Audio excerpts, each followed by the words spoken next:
Okay. Good morning to all of you.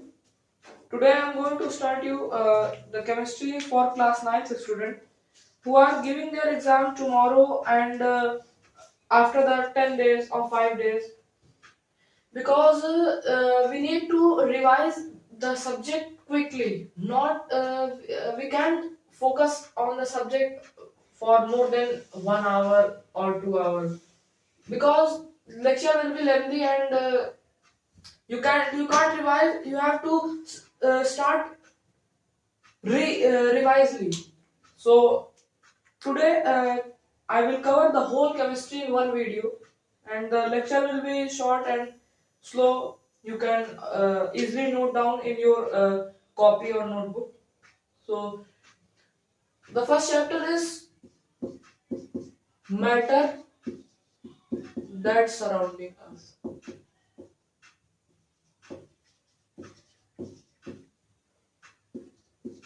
Surrounding us. The first topic, which is def definition of matter. Definition of matter.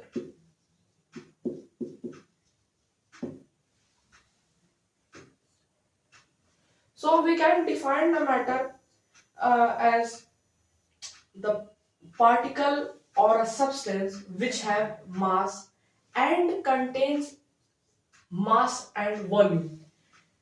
The particle which have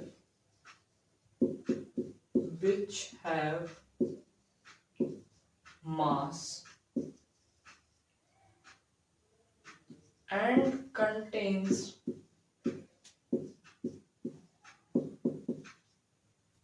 space and volume.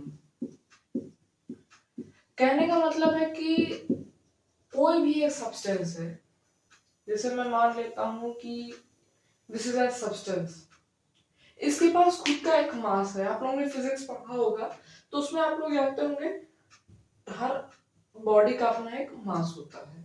तो वैसे ही इसका भी क्या है, मास है. और अगर हम इसको बोर्ड पर रखते हैं तो ये इतना स्पेस ले रहा है और इसकी वॉल्यूम भी है, इसकी लेंथ है, ब्रेथ है एंड इसकी मोटाई है, सारी चीजें वॉल्यूम भी है. तो ऐसा सब्सटेंस जिसके पास खुद का मास हो और वो क्या कर रहा हो, वो एक स्पेस और वॉल्यूम ऑक्युपाई कर रहा हो, that particle will be called as matter. समझ में आ गया? दुनिया की हर वो चीज जो क्या करती है, मास कंटेन करती है और क्या ऑक्युपाई करती है, स्पेस और वॉल्यूम. दो चीजें याद रख रहा है मैटर में, मैटर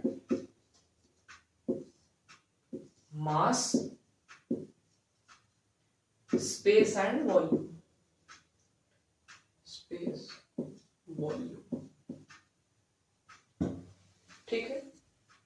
मैटर की डेफिनेशन क्लियर हो गई कि मैटर क्या होता है. तो मैटर बेसिकली वो सब्सटेंस होता है जो जिसके पास खुद का एक मास होता है और वो स्पेस और वॉल्यूम ऑक्युपाई करता है, उसे हम मैटर कहते हैं. मैटर. अब आप कहेंगे सर भैया साउंड क्या है, साउंड क्या है, साउंड भी मैटर है. लाइट क्या है, लाइट भी मैटर है. एयर क्या है, एयर भी क्या मैटर है. तो ये कुछ एक्सेप्शन होते हैं जिनको हमको डिस्कस करना है कि ये ऐसे. साउंड क्या होता है, साउंड एक वेव होती है. लाइट क्या है, एक वेव है, मैटर नहीं है. ये मैटर नहीं है, दीज आर नॉट मैटर. इनको मैटर नहीं कहा जाएगा. अगर जैसे एग्जाम में अगर आता है कि हाँ क्लासिफाई करिए मैटर और नॉन मैटर, तो मैटर हर वो दुनिया की सारी चीजें हैं, लेकिन जहां साउंड की बात आ जाएगी तो वो साउंड मैटर नहीं है. लाइट क्या है, वेव है. साउंड क्या है, वेव है. एयर क्या है, वेव है. मैटर नहीं है.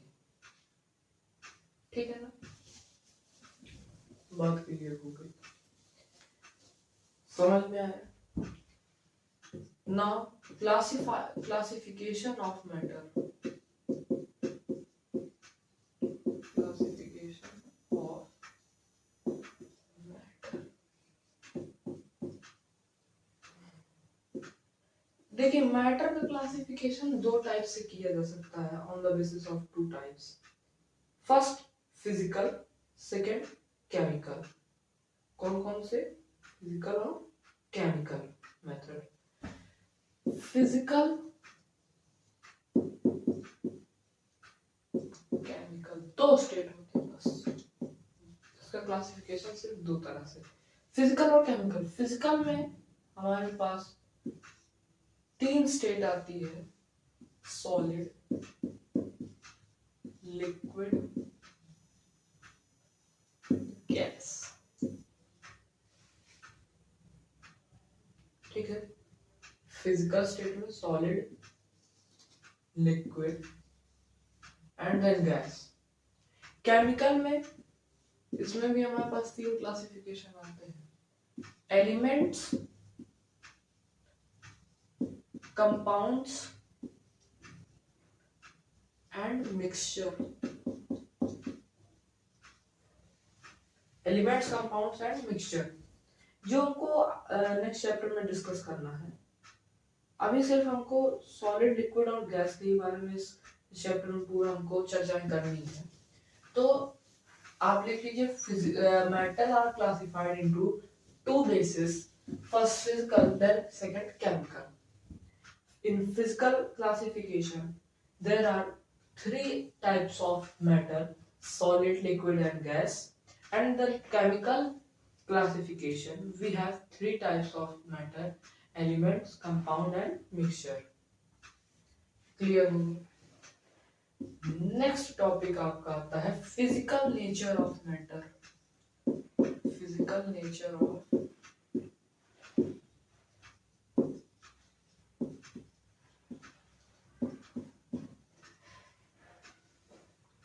Physical nature of matter. Physical nature of matter मतलब कि जैसे मैं एक ह्यूमन हूं, तो मेरे अंदर हाथ है, पैर है, ठीक है, उंगलियां हैं, तो ये क्या होगा? ये मेरा फिजिकल नेचर है। और मेरे अंदर स्केलेटल सिस्टम है, मेरे अंदर सर्कुलेटरी सिस्टम है, तो ये क्या होगा? मेरे अंदर की फिजिकल केमिकल नेचर होगा मेरा। तो उसी तरह से मैटर का जो सराउंडिंग फेस होता है, जैसे इसकी लेंथ है, इसकी ब्रेड्थ है, कैसे बना है, कपड़े का बना है, ईंट का बना है, ये क्या होता है? किसी भी पार्टिकल का फिजिकल नेचर होता है। तो फिजिकल नेचर ऑफ मैटर में हमको ये देखना है कि मैटर क्या है? Made up of, matter is made up of particles.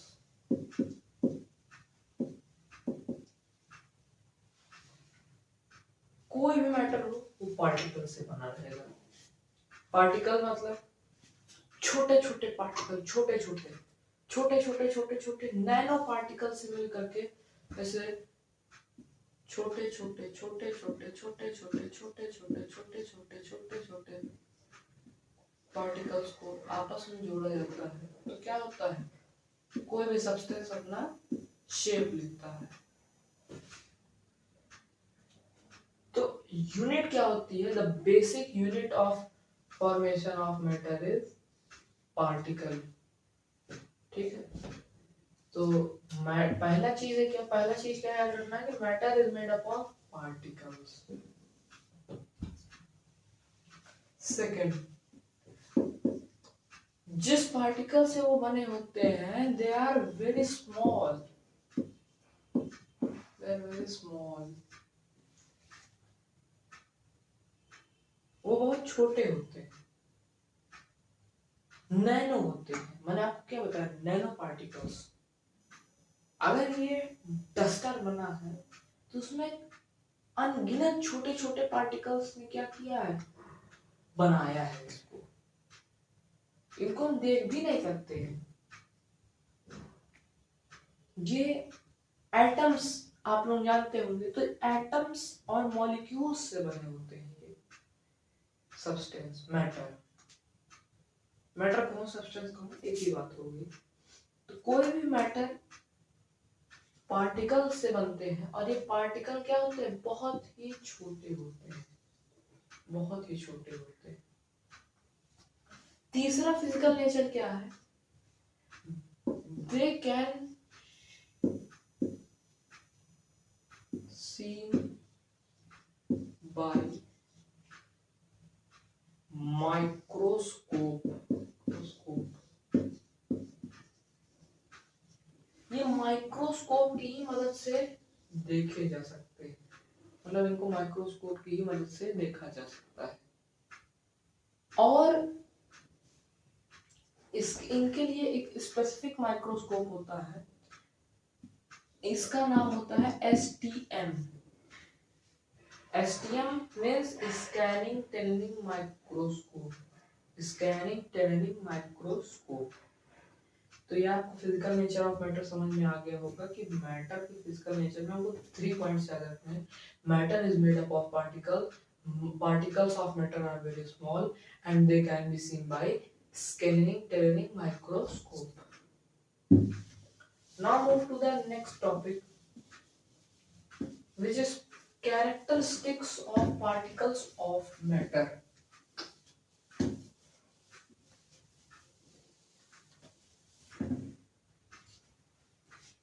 ठीक है ना, characteristics of, देखो अब ज्यादा कुछ पढ़ना नहीं है, बुक नहीं उठानी है, क्योंकि जितना बुक उठाओगे चीजें तुमको उतनी टफ लगने लगेगी, तो तुमको फिर समझ में नहीं आएगा कि हाँ मुझे करना क्या है। तो इसलिए बुक उठाने की जरूरत नहीं है। आप ये लेक्चर देख सकते हैं, ये लेक्चर बहुत हेल्पफुल है लास्ट मोमेंट के लिए। हो सकता है इसको 1.5x पर करके आप देख सकते हैं। तो characteristics of particles of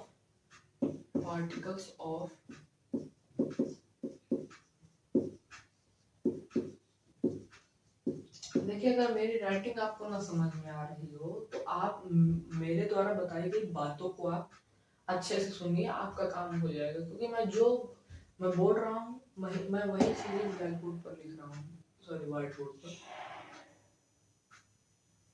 तो characteristics of particles of matter में 3 point. First point, particles of matter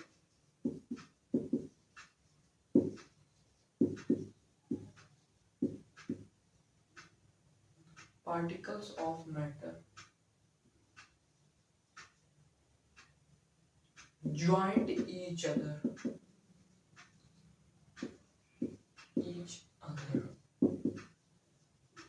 इसका मतलब क्या हुआ कि मैटर के पार्टिकल्स क्या होते हैं, आपस में बहुत अच्छी तरीके से जुड़े रहते हैं।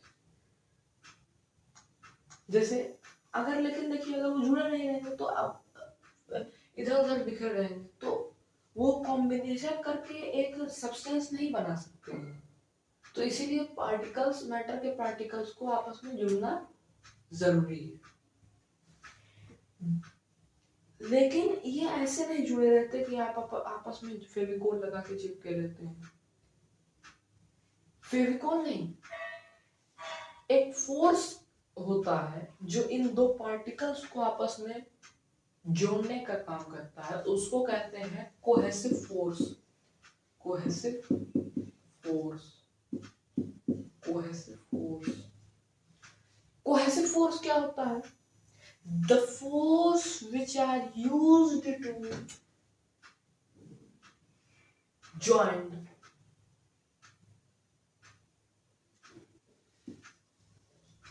particles of matter is called cohesive force. जैसे एक आइस क्यूब आपने देखा होगा, बर्फ। यार बर्फ क्या होती है, बर्फ को आप तोड़ेंगे कई टुकड़ों में बट जाएगी। वो टुकड़े कैसे मिलकर बनते हैं? वो टुकड़े मिलकर बनते हैं वाटर मॉलिक्यूल से। ये वाटर मॉलिक्यूल्स के बीच में आपस में बॉन्डिंग होती है, यहाँ यहाँ यहाँ यहाँ। हायर क्लासेस में आप और अच्छे से इसको पढ़ेंगे। 9th के लेवल पर आपको इतना ही जानना है कि एक कोहेसिव फोर्स होता है कि जो इनको क्या करता है, आपस में जुड़े रहने का काम करता है।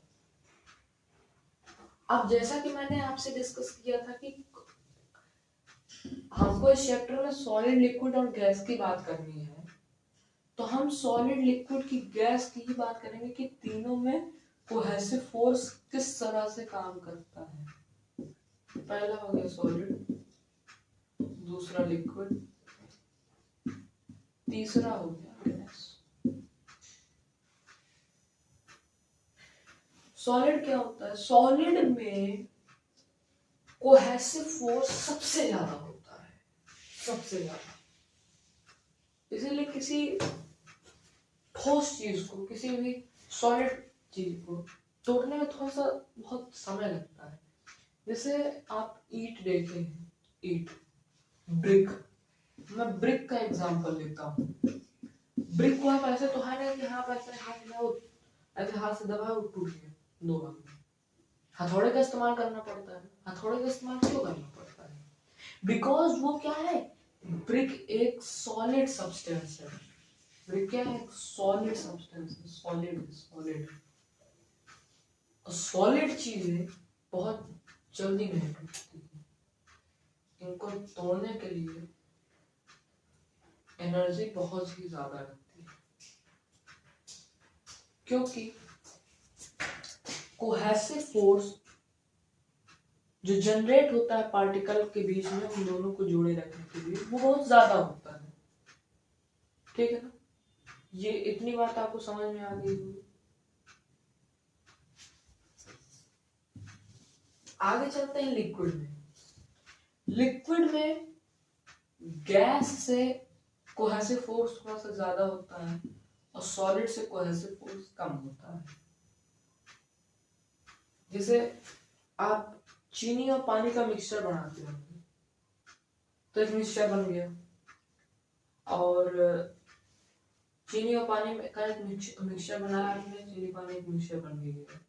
लेकिन जब आप उसको हीट करेंगे तो आप देखेंगे चीनी और पानी दोनों क्या हो जाएंगे, अलग हो जाएंगे। ये अलग क्यों हुए? क्यों हुए अलग? अलग होने का रीजन यही है कि दोनों के बीच के जो वाटर मॉलिक्यूल और शुगर मॉलिक्यूल, एक है वाटर मॉलिक्यूल, एक है शुगर मॉलिक्यूल।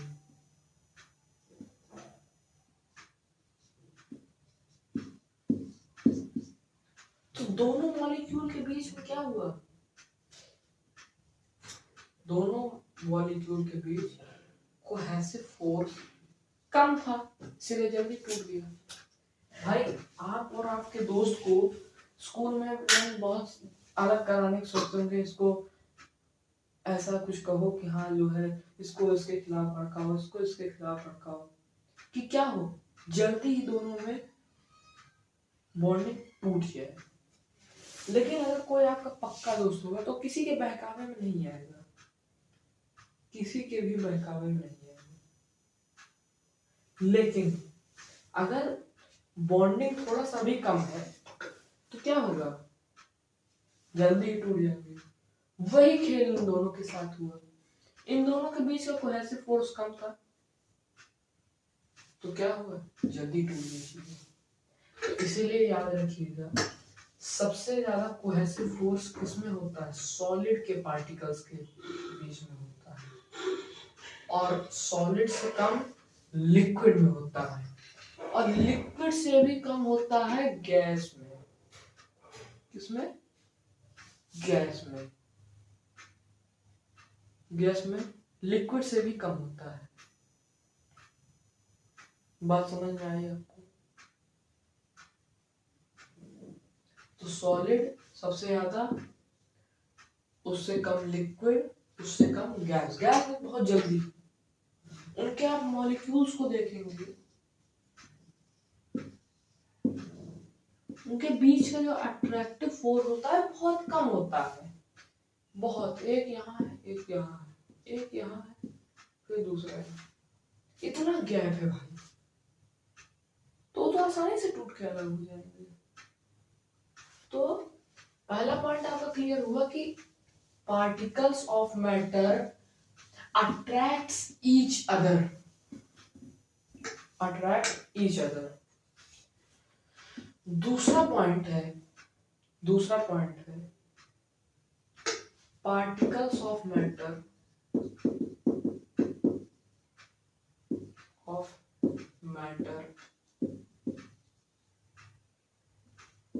contains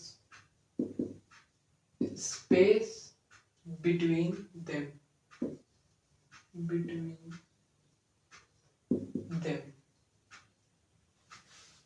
ठीक है ना। Particles of matter contain space between them. अभी हमने क्या पढ़ा था, अट्रैक्ट करते हैं, अट्रैक्ट से थोड़ा सा फिर होगा स्पेस थोड़ा होगा।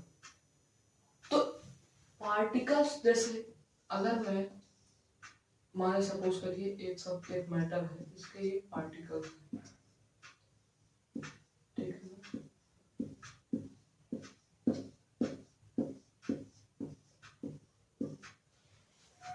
इनके बीच में क्या है, थोड़ा सा स्पेस है, ये देखिए थोड़ा स्पेस दिख रहा है,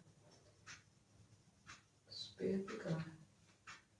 इस स्पेस को क्या कहते हैं, inter particle space, inter particle space, inter particle space भी कहते हैं या इंटर मॉलिक्यूलर स्पेस भी कहते हैं, inter molecular space, inter particle space, inter molecular space, दोनों एक ही तीर के दो कमान है, कि इनको चाहे आप पार्टिकल भी कहिए चाहे मॉलिक्यूलर भी कहिए। तभी हम किसी चीज को दो लिक्विड्स का अगर मैं मिक्सचर तैयार करता हूं तो क्या होता है, दोनों के बीच में वो क्या करता है, इनके बीच बीच में आकर के सेटल हो जाता है, इनके बीच बीच में आकर सेटल हो जाता है। तो वाटर मॉलिक्यूल में अगर शुगर डालते हैं तो शुगर क्या है, वो अलग से जगह नहीं, इनके दोनों के बीच में जो इंटर पार्टिकल स्पेस होता है उसी में आकर के क्या होते हैं, सेटल हो जाते हैं।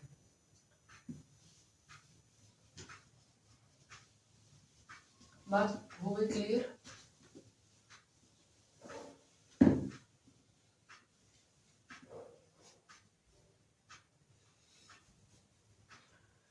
तीसरा पॉइंट, पार्टिकल्स ऑफ मैटर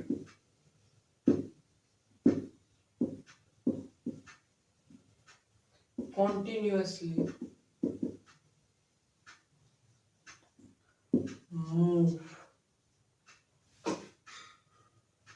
हमेशा मूव करते रहते हैं, और मूवमेंट को इनके क्या कहते हैं, Brownian motion, Brownian motion, Brownian motion, motion, तो ब्रोनियन मूवमेंट भी कह सकते हैं, मूवमेंट या मोशन भी कह सकते हैं, दोनों एक ही चीज है, ठीक है। तो मूवमेंट और वो भी दोनों क्या हो गए, ब्रोनियन मोशन। जो पार्टिकल मैटर के पार्टिकल हमेशा मूव करते रहते हैं तो वो उस मूवमेंट को क्या कहते हैं, ब्रोनियन मोशन।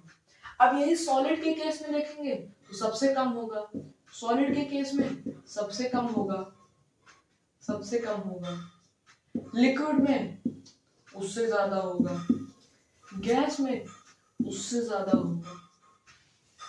तो सबसे ज्यादा पावरफुल कौन है, ये गैस। अलग अलग मामले में अलग अलग है, अलग अलग मामले में अलग अलग है। जैसे अट्रैक्शन में सबसे ज्यादा सॉलिड है, फिर लिक्विड है, फिर गैस है, ठीक है ना। स्पेस में सबसे ज्यादा सॉलिड है, फिर लिक्विड है, फिर गैस है।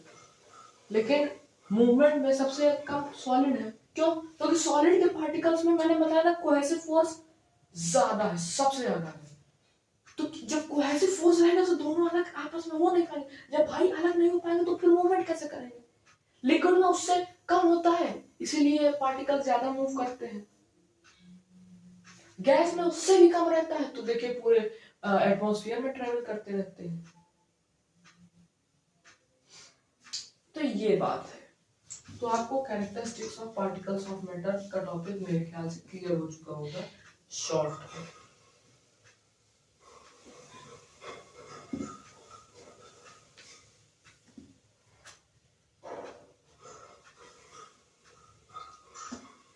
Now we will discuss properties of solid, liquid and gas.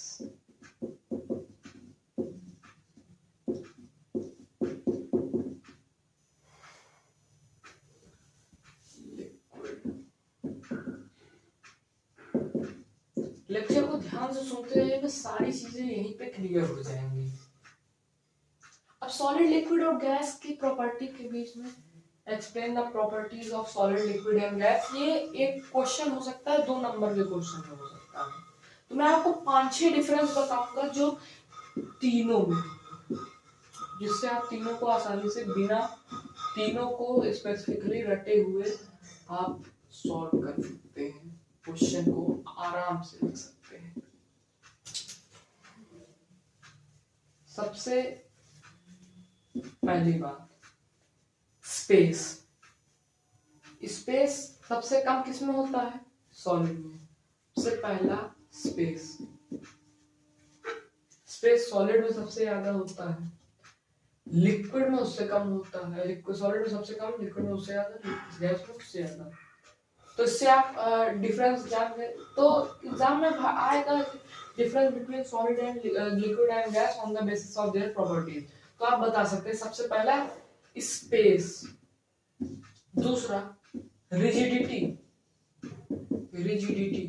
Rigidity मतलब, रिजिडिटी का मतलब होता है कि the tendency to make their shape better, अपने शेप को कायम रखना, अपने शेप को उसी तरह से बनाए रहना।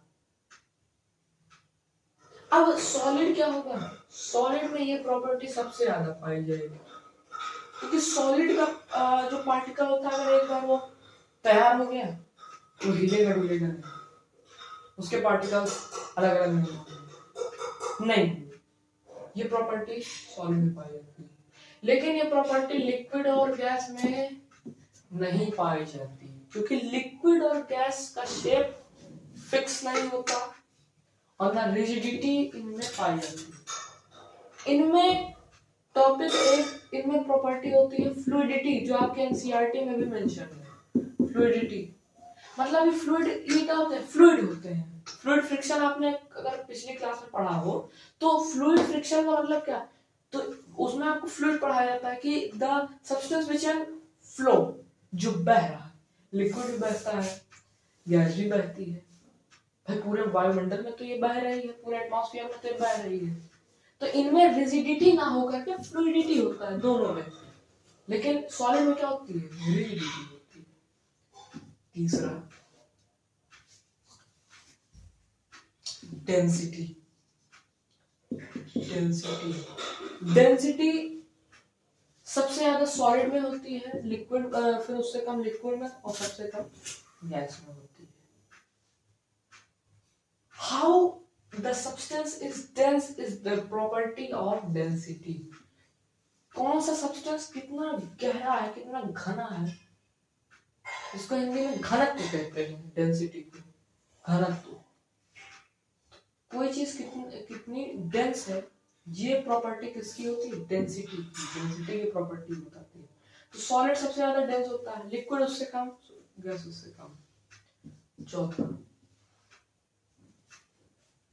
Fill of container, filling of container.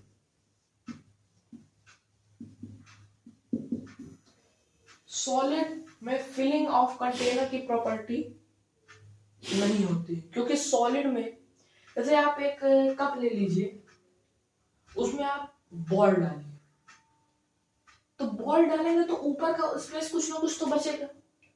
अब आप स्पेस फिलअप करने के लिए दूसरी बॉल डालेंगे तो उसमें जगह ही नहीं बचेगी, तो कुल मिला के वो क्या होगा? वो कंटेनर क्या होगा? थोड़ा तो खाली रहना ही रहना है उसको। तो इसलिए सॉलिड क्या करता है? सॉलिड कंटेनर को पूरा फिल नहीं कर पाता, जबकि लिक्विड भी करते हैं और गैस भी करते हैं। लेकिन सॉलिड क्या करता है, सॉलिड नहीं कर पाता है। ठीक है। पांचवा डिफ्यूजन। डिफ्यूजन डिफ्यूजन अब डिफ्यूजन, सबसे पहले आपको कभी कभी पूछा जा सकता है डिफाइन डिफ्यूजन। तो the concentration of a molecule from their higher concentration to lower concentration is called diffusion. मतलब कोई सब्सटेंस अगर एक हायर हायर कंसंट्रेशन से लोअर कंसंट्रेशन की तरफ मूव कर रहा है तो वो क्या होगा, उसको डिफ्यूजन करेंगे। ये सॉलिड में प्रेजेंट नहीं होती, लिक्विड और गैस में प्रेजेंट रहती है। ठीक है। तो आपको मैंने 5 टॉपिक बता दिए, एक शेप फिक्सिंग, दूसरा रिजिडिटी, तीसरा डेंसिटी, चौथा फिलिंग ऑफ कंटेनर, पांचवा डिफ्यूजन। तो अब इन पांचों के पांचों, अब अगर आप अच्छी तरह से अगर आप डिफाइन, अगर लेक्चर अच्छे से सुनेंगे तो आप इसको पूरी अच्छी तरह से डिफाइन कर सकते हैं और पूरे के पूरे नंबर मिलने के चांसेस हैं। टीचर कहीं भी कोई नंबर आपका कट नहीं करेगा। ठीक है, आगे चलते हैं टॉपिक पे।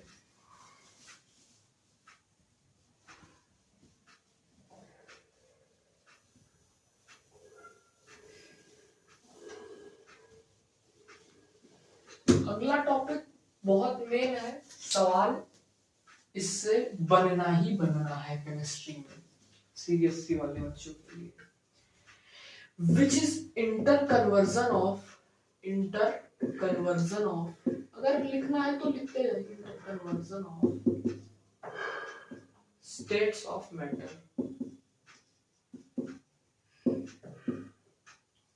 Interconversion of states of matter का मतलब होता है कि मैटर के स्टेट्स आपस में चेंज होने की प्रोसेस। ठीक है।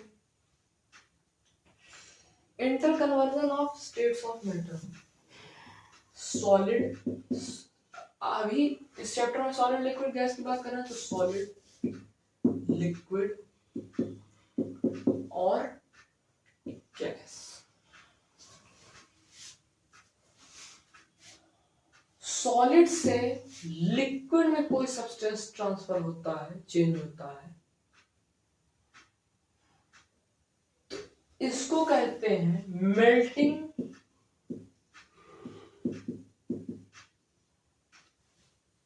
इसको मेल्टिंग कहते हैं। मेल्टिंग या फ्यूजन भी कह सकते हैं, मेल्टिंग या फ्यूजन भी कह सकते हैं। कि जैसे अगर कोई सॉलिड सब्सटेंस है, आइस है, आइस को हम वाटर में चेंज करते हैं तो हम उसमें क्या देते हैं, हीट देते हैं।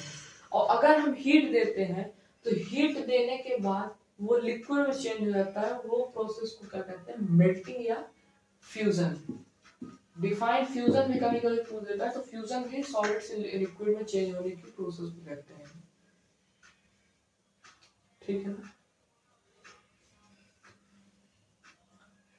लिक्विड से जब सॉलिड में चेंज होगा कोई सब्सटेंस तो उसको फ्रीजिंग कहेंगे।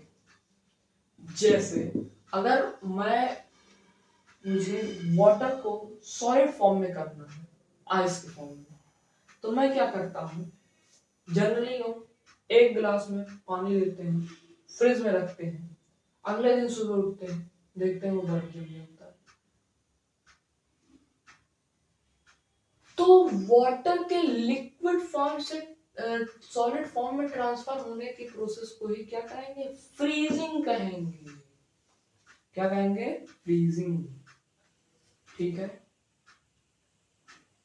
अब लिक्विड से गैस में चेंज होने को क्या कहेंगे, वेपराइजेशन। क्योंकि अगर हम जब किसी भी सॉलिड फॉर्म को वेपराइजेशन, जब किसी भी लिक्विड फॉर्म को हम गैसियस फॉर्म में करते हैं तो वो उसको हम हीट देते हैं तो अपने सब्सटेंस को क्या करता है, अपने कोहेसिव फोर्स को तोड़ता है। तोड़ते तोड़ते जब वो गैस की प्रॉपर्टी को ऑक्युपाई कर लेता है तो क्या बन जाता है, गैस बन जाता है। इसी प्रोसेस को क्या कहते हैं, वेपराइजेशन। और गैस से जब लिक्विड में चेंज करते हैं ना, तो उसको बोलते हैं कंडेंसेशन। कंडेंसेशन कंडेंसेशन ये कैसे होता है? तो अगर हम कोई भी गैसियस सब्सटेंस को करते हैं तो वो क्या करता है, गैसियस सब्सटेंस अपने टेम्परेचर को कम करता है, और जब कम करता है तो अपने कोहेसिव फोर्स को जोड़ता है, और जब कोहेसिव फोर्स जुड़ जाते हैं और लिक्विड की तरह काम करते हैं तो वो सब्सटेंस किसमें ट्रांसफर हो जाता है, लिक्विड। अब बात हुई साहब कि सॉलिड को लिक्विड को गैस में, लिक्विड को गैस में चेंज कर सकते हैं, गैस को लिक्विड में चेंज कर सकते हैं। सवाल इस बात का है सॉलिड को गैस में डायरेक्ट चेंज कर सकते हैं कि नहीं, और गैस को सॉलिड में चेंज कर सकते हैं कि नहीं? तो हाँ कर सकते हैं, हाँ कर सकते हैं। जब सॉलिड को गैस में करते हैं change direct without changing into liquid, इसको कहते हैं, सॉलिड को गैस और गैस को सॉलिड, तो इसको क्या कहते हैं, सब्लिमेशन प्रोसेस। सब्लिमेशन में क्या होता है कि अगर कोई भी सॉलिड सब्सटेंस को आपको डायरेक्ट गैसियस फॉर्म में करना है बिना लिक्विड में चेंज किए, क्योंकि हम सॉलिड में लिक्विड को चेंज करेंगे फिर लिक्विड को गैस में करेंगे, बड़ा लंबा प्रोसेस हो जाता है। तो सॉलिड से डायरेक्ट गैस में हमको चेंज करना है कोई किसी भी सब्सटेंस को, तो क्या करेंगे हम, सब्लिमेशन प्रोसेस कर। लेकिन सारे सब्सटेंस सब्लिमेशन नहीं होता, कुछ कुछ सब्सटेंस जैसे naphthalene ball, naphthalene ball, naphthalene ball. अब जैसे नेप्थलीन बॉल को कपड़े में रखते हैं, 4 महीने बाद देखेंगे वो गैस में उड़ जाएगी, तो लिक्विड में चेंज हुआ नहीं हुआ, डायरेक्ट सॉलिड से क्या बन गया, गैस बन गया। अमोनियम क्लोराइड है, अमोनियम क्लोराइड है, NH3Cl, NH3Cl, ammonium chloride, ammonium chloride direct liquid से गैस से सॉलिड में बनता है बिना चेंज हुए लिक्विड में। तो लिक्विड में चेंज ना करके डायरेक्ट सॉलिड में बनाने की प्रोसेस को सब्लिमेशन कहते हैं। तो जब सॉलिड से डायरेक्ट गैस में चेंज होगा तो वो भी सब्लिमेशन होगा, और जब गैस से डायरेक्ट सॉलिड में होगा तो भी इसको सब्लिमेशन ही कहेंगे। इसको एक नाम और भी दे सकते हैं, डिपोजिशन। क्या, डिपोजिशन, क्या, डिपोजिशन, ठीक है। ये हो गया inter conversion of states of matter. अब एक लास्ट टॉपिक बचा है, लैटेंट हीट और इवोपोरेशन। इवोपोरेशन बहुत 2 मिनट का टॉपिक है, 2 मिनट में खत्म हो जाएगा। लैटेंट हीट थोड़ा सा मेन है क्योंकि इस पे क्वेश्चन बनेगा जरूर। एक तो इस टॉपिक पे क्वेश्चन बनेगा, दूसरा लैटेंट हीट पे बनेगा। लैटेंट हीट क्या होती है दोस्तों, लैटेंट हीट क्या होती है, एक हिडन एनर्जी होती है, हिडन एनर्जी। इसकी डिफिनीशन लिखने को आएगा तो आप लिखेंगे, लिखिए कि the hidden energy which is used to convert one state to another state is called latent heat। जैसे latent heat 2 तरह की होती है, latent heat of fusion और latent heat of vaporization।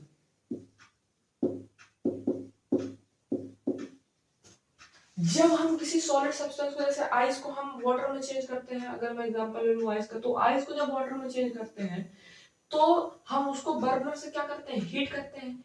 Heat करके हम देखते हैं कि सॉलिड में लिक्विड में चेंज हो रहा है, लिक्विड में चेंज हो रहा है, लेकिन उसकी एनर्जी को हम देखते हैं कि एनर्जी कहाँ जा रही है, वो एनर्जी को हम नहीं देख सकते ना। तो जिस एनर्जी को नहीं देख सकते और वो एनर्जी क्या कर रही है, सब्सटेंस को एक स्टेट से दूसरे स्टेट में ट्रांसफॉर्मेशन करने का काम कर रही है, उसी एनर्जी का नाम है, उसी हिडन एनर्जी का नाम है लैटेंट हीट। जब सॉलिड टू लिक्विड ट्रांसफॉर्मेशन होगा तो लैटेंट हीट ऑफ फ्यूजन, और जब लिक्विड टू गैस होगा तो लैटेंट हीट ऑफ वेपराइजेशन। इसको लिख लीजिए 2.25 इंटू 10⁴ ये एनर्जी जूल देनी पड़ती है। और वेपराइजेशन 3.34 इंटू 10⁴ सॉरी 10⁵ होता है, सॉरी 2.25 इंटू 10⁵ और ये 10⁵ 3.34, ठीक है ना।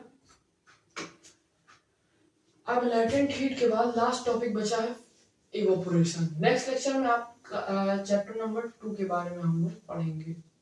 तो इस चैप्टर का लास्ट टॉपिक है इवोपोरेशन। इवोपोरेशन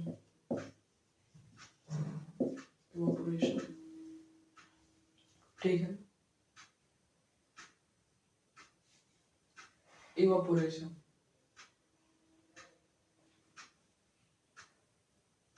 ठीक है ना, बात क्लियर हो गई। इवोपोरेशन क्या होता है? Evaporation the process in which water molecule transform from liquid to gaseous substance is called evaporation. तो फिर वेपराइजेशन क्या होता है? देखिए, जैसे मैं मान लो ये एक समुद्र है, इसमें वाटर है, और वाटर में क्या है? मॉलिक्यूल है। अब सनलाइट यहाँ पे पड़ती है, जैसे मैं सनलाइट यहाँ पे पड़ी, सनलाइट पड़ने के बाद फिर क्या हुआ? इन्होंने सनलाइट पड़ने के बाद इस पार्टिकल ने एनर्जी एब्जॉर्ब की, इसने ये एनर्जी इसको दे दी और इसकी जो एनर्जी है वो ले ली। तो एनर्जी जब देंगे तो ये क्या होगी? वेपराइज हो जाएगी और गैसियस सब्सटेंस में चेंज हो जाएगी। यही होता है evaporation process. Simply last minute के लिए आप यही समझिए, यही एग्जाम में लिख के आ जाएगा, कोई दिक्कत नहीं है। Last topic factors affected evaporation. तो सरफेस एरिया,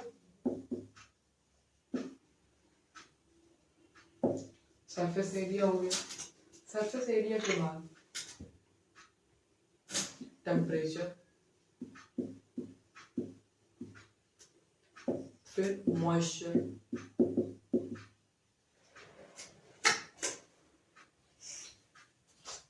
ठीक है ना, मॉइस्चर और स्पीड ऑफ एयर, ठीक है। इसको आप लोग लिख लीजिएगा, सरफेस एरिया, टेम्परेचर, मॉइस्चर और स्पीड ऑफ एयर।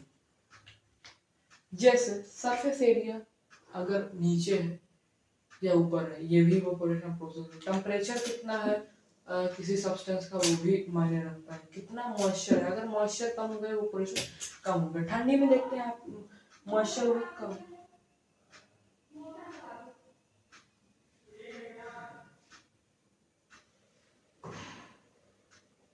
ठीक है ना। तो स्पीड ऑफ एयर अगर जैसे हवा तेज है तो इवोपोरेशन कम होगा, और स्पीड ऑफ एयर स्लो है, इवोपोरेशन ज्यादा।